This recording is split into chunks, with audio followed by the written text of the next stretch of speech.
साठी विलास तरे आणि हेमंत सावरांच्या नावाची चर्चा असल्याची सूत्रांची माहिती। हेमंत सावरांच्या नावाला भाजप पदाधिकाऱ्यांकडून पाठिंबा मिळाल्याचंही सूत्रांमार्फत कळतंय। तर उद्या रवींद्र चव्हाणांच्या उपस्थितीत उमेदवारी अर्ज भरला जाईल। पालघरचे खासदार राजेंद्र गावितांचा पत्ता कट होण्याची शक्यता आहे।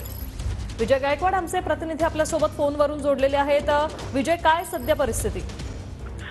वृषाली, बरोबर आहे की पालघर लोकसभा मतदारसंघामध्ये उद्या 3 मे रोजी अर्ज भरण्याची शेवटची तारीख आहे आणि भाजपाने आपला अद्यापही उमेदवार कोण आहे हे डिक्लेअर केलेलं नाहीये। परंतु या ठिकाणी जे माजी मंत्री विष्णू सावरा आहेत, त्यांचा मुलगा डॉक्टर हेमंत सावरा आणि माजी आमदार विलास तरे या दोघांच्या नावाची चर्चा होत आहे आणि विद्यमान खासदार जे आहेत राजेंद्र गावित यांचा कुठेतरी पत्ता कट होत असताना आपल्याला पाहायला मिळत आहे।